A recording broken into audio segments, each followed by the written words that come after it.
आप देख रहे हैं चौहान वीडियोस और आज की वीडियो में हम बात करेंगे जुलाई 2022 के सेशन के स्टूडेंट्स के बारे में। अगर आपने जुलाई 2022 के सेशन के लिए नया एडमिशन लिया है, आप फ्रेशर स्टूडेंट हैं या फिर आपने सेकंड ईयर या फिर थर्ड ईयर के लिए री रजिस्ट्रेशन करवाया है, तो आज की वीडियो में हम आपके पूरे ईयर के बारे में बात करेंगे। आपकी क्लासेस से लेकर आपके रिजल्ट तक सारी डिटेल्स जो होंगी वो आज की वीडियो में हम इसके ऊपर बात करेंगे, इसलिए आप इस वीडियो को पूरा ज़रूर देखें, अंत तक देखें। अगर आपने अभी तक मेरे चैनल को सब्सक्राइब नहीं किया है और आप इग्नू के स्टूडेंट हैं तो चैनल को सब्सक्राइब ज़रूर कीजिए, क्योंकि इग्नू से रिलेटेड सभी तरीके की जानकारी आपको मेरे चैनल पर ज़रूर मिल जाती है। तो अब सीधा वीडियो की शुरुआत करते हैं। अगर आपने जुलाई 2022 में एडमिशन लिया है और री रजिस्ट्रेशन लिया है और अभी तक आपने अपने एग्ज़ाम से रिलेटेड या फिर अपनी क्लासेस से रिलेटेड कोई भी पढ़ाई नहीं की है, अपनी पढ़ाई को शुरू नहीं किया है बिल्कुल भी, और आपने बिल्कुल अभी तक कुछ भी स्टार्ट नहीं किया है, तो आप थोड़ा-सा लेट हो चुके हैं, क्योंकि क्लासेस जो हैं यहाँ पर इग्नू के अंदर या तो रीजनल सेंटर्स की तरफ से उनका शेड्यूल जारी किया जा चुका है या फिर उनको शुरू भी किया जा चुका है।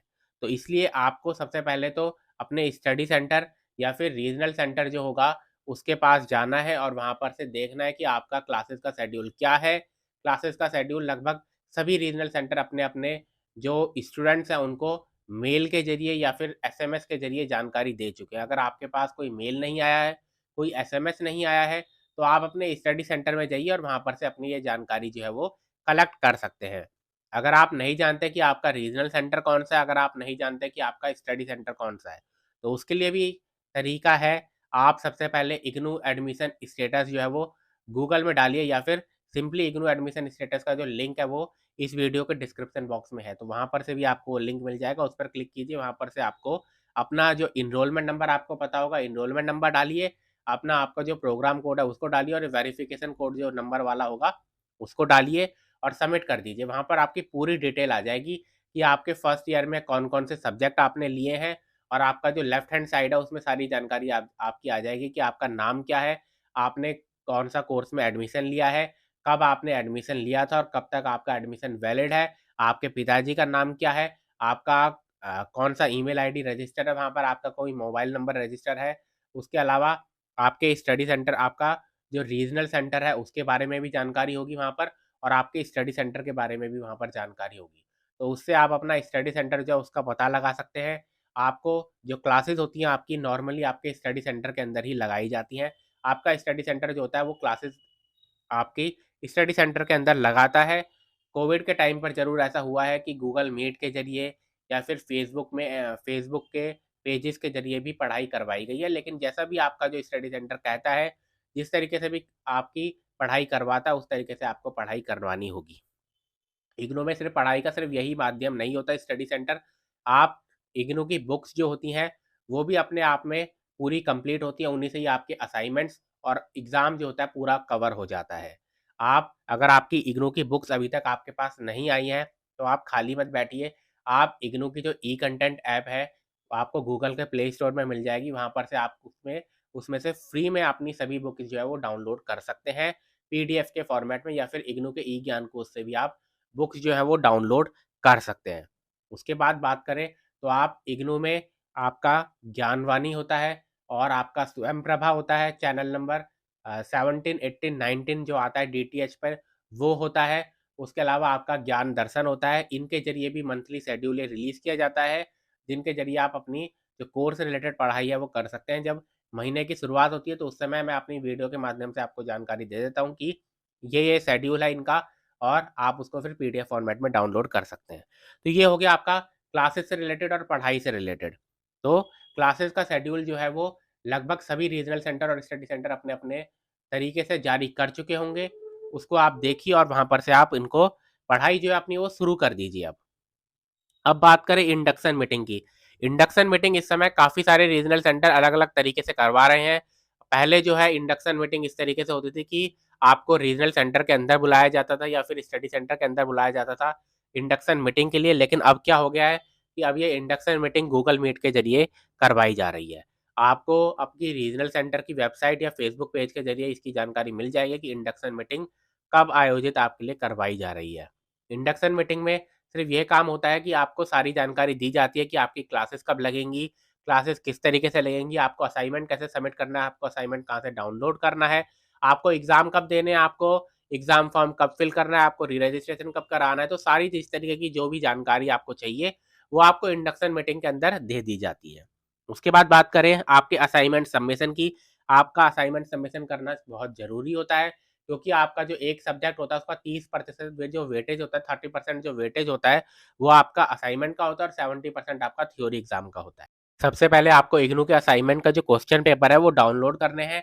ये आपको इग्नू की वेबसाइट पर भी मिल जाएँगे, इसका जो लिंक है आपको वो डिस्क्रिप्शन बॉक्स में मिल जाएगा।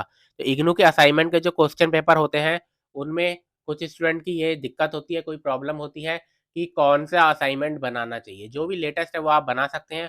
सिंपली आप जो भी मान लीजिए कि जुलाई 2022 जिसमें लिखा हुआ होगा, शायद 2022 लिखा होगा, उसको डाउनलोड कर लेना। उसके फर्स्ट पेज पे ही लिखा होगा कि वो किन-किन सेशन के स्टूडेंट्स के लिए वैलिड है और फिर आप उसको देखकर बना सकते हैं, ठीक? तो इतनी ज़्यादा इसमें कोई समस्या वाली बात नहीं होती कि ये बनाऊँ या वो बनाऊँ।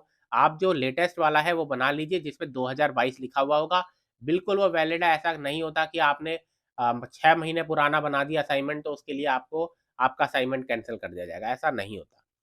उसके बाद आपका जो असाइनमेंट सबमिशन होते हैं, वो आपके अप्रैल 2023 से स्टार्ट होते हैं, यानी कि अप्रैल 2023 से आपका जो रीजनल सेंटर है, उसकी तरफ से जानकारी दे दी जाएगी कि आपको अपने असाइनमेंट्स को ऑनलाइन सबमिट करना है या फिर ऑफलाइन सबमिट करना है। किस तरीके से सबमिट करना है, चाहे गूगल फॉर्म के ज़रिए सबमिट करना हो या किसी ईमेल आईडी के ज़रिए सबमिट करना हो या फिर अपने स्टडी सेंटर जाकर आपको अपने असाइनमेंट्स को सबमिट करना हो। ये जानकारी आपका रीजनल सेंटर आपको देगा। उसके बाद अगर पासिंग मार्क्स के बारे में बात करें तो आपको 35% मार्क्स लेकर आने होते हैं अपने असाइनमेंट्स में अगर पास होना है, यानी कि 100 नंबर का आपका क्वेश्चन पेपर होता है असाइनमेंट का और उसमें से 35 मार्क्स आपको 35 मार्क्स लेकर आने हैं अगर आपको असाइनमेंट में पास होना है तो। उसके बाद आगे आपको असाइनमेंट प्रिपेयर किस तरीके से करने होते हैं। तो सबसे पहले तो आपको असाइनमेंट का फर्स्ट पेज बनाना होता है। फर्स्ट पेज कैसे बनाना होता है उसके बारे में मैंने काफ़ी वीडियोज़ बनाई हैं, आप उनमें से कोई वीडियो देख सकते हैं। उसमें आपको अपना नाम, एनरोलमेंट नंबर, अपना प्रोग्राम कोड, उसके बाद कौन से सब्जेक्ट का असाइनमेंट बना रहे हैं, उसका कोर्स कोड क्या है, ये सारी जानकारी आपको रीजनल सेंटर ये वगैरह जानकारी जो होती है वो आपको देनी पड़ती है अपने फर्स्ट पेज में, ठीक? फर्स्ट पेज जब आपका लग जाएगा उसके बाद सेकंड पेज जो होता है वो आपका असाइनमेंट का क्वेश्चन पेपर होता है। असाइनमेंट का क्वेश्चन पेपर जो आप डाउनलोड करेंगे, उसको भी आपको वहाँ पर लगाना पड़ता है। असाइनमेंट के जो आंसर है वो आपको इग्नू की बुक में मिल जाएँगे। इग्नू की बुक को आप खोल कर देखेंगे तो उसमें हर क्वेश्चन का जो आंसर है वो आपको मिल जाएगा। जो भी आंसर होंगे उनको आप देखिए, टॉपिक जो होंगे उनको एज़ इट इज़ कॉपी करने की बजाय उनको देखिए। अगर वो टॉपिक 600 वर्ड्स का है, 700 वर्ड्स का है तो सब के सब आपको 700 वर्ड लिखने की ज़रूरत नहीं है उसमें।